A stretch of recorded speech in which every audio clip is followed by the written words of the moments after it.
Praise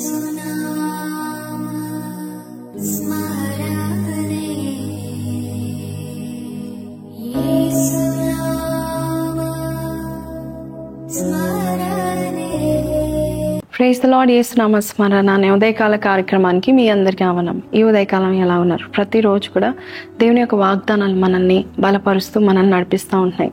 మనం కృంగిపోయిన స్థితిలో ఉన్నప్పుడు, మన జీవిత గమ్యం తెలియనప్పుడు ఆయన వాగ్దానాలు మన ప్రయాణంలో వెలుగుగా నిలబడుతున్నాయి కదండి.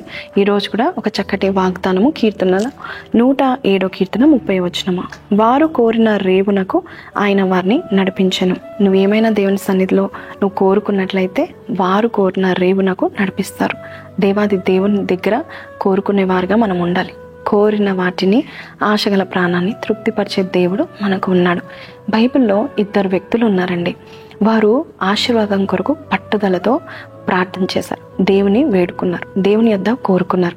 యెషయా గ్రంథము 65వ అధ్యాయము 16వ వచనంలో చూసినట్లయితే, దేశములో తనకు ఆశీర్వాదము కలగవలెనని కోరువాడు నమ్మదగిన దేవుడు తన్ను ఆశీర్వదింపవలెనని కోరుకొనును. కాబట్టి ఎవరైతే నాకు ఆశీర్వాదాలు కావాలని కోరుకుంటారో నమ్మదగిన దేవుని దగ్గర కోరుకోవాలి.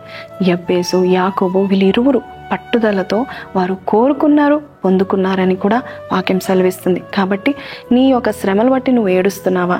బాధను బట్టి నువ్వు ఎన్నాళ్ళు ఏడ్చుకుంటూ కూర్చుంటా ఉంటావు. దేవుని సన్నిధికి వెళ్ళి, ప్రభా నాకు ఇది చెయ్యి ప్రభా నువ్వు కోరుకున్నట్లయితే, పట్టుదలతో నువ్వు ప్రార్థన చేసినట్లయితే, పట్టు వీడకుండా ప్రభా అని నువ్వు కన్సిస్టెంట్గా, పర్సిస్టెంట్గా దేవుని సన్నిధిలో తెగక నువ్వు ప్రార్థన చేస్తే, నీవు కోరుకున్న స్థలానికి, నీవు కోరుకున్న ఆశీర్వాదాన్ని, నీవు కోరుకున్న రేవునకు దేవుడు నడిపిస్తాడు. బైబిల్ మిషన్ వ్యవస్థాపకుడైన దేవదాసాయి గారు ఒకసారి ఒక మాట చెప్పాడు, నీకు ఇష్టమైనది ఇచ్చుట దేవునికి ముచ్చట. ఎంత మంచి మాట కదండి. నిజమే, మనం కోరుకున్నది మనుషుల దగ్గర కోరుకునేవి వస్తాయో రావో మనకైతే తెలియదు, కానీ దేవుని దగ్గర కోరుకున్నవి నమ్మదగిన దేవుడుగా ఉన్నాడు కాబట్టి ఆయన నిన్ను కోరుకున్న రేవునకు నడిపిస్తాడు. ఈ వాగ్దానం మీతో మాట్లాడితే అనేకులకు షేర్ చేయండి. అంతేకాదు నాతో కలిసి ఈ ప్రార్థనలో ఏకీభవించండి. పరిశుద్ధుడ మహోన్నతుడగు తండ్రి, కోరుకున్న రేవునకు నడిపించే దేవుడుగా ఉన్నావు. దేశంలో ఆశీర్వాదం ఎవరికైతే కావాలనుకున్నాడో అట్టి వాడు నమ్మదగిన దేవుని ఎదుట వెళ్ళి కోరుకోవాలని చెప్పావు.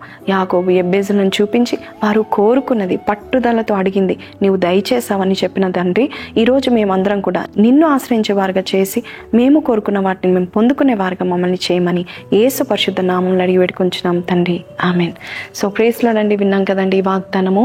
ధైర్యంగా ఉండండి, ప్రభుని అడుగుతూ ఉండండి. మీరు కోరుకున్న యావత్తు ఆయన ఇస్తాడు. నీతిమంతుల కోరికను సిద్ధింప చేస్తాడంట. కాబట్టి ఈ వాగ్దానం మీతో మాట్లాడితే, why don't you like, share and subscribe and don't forget to comment below. See you tomorrow. Until then, take care. Praise the Lord.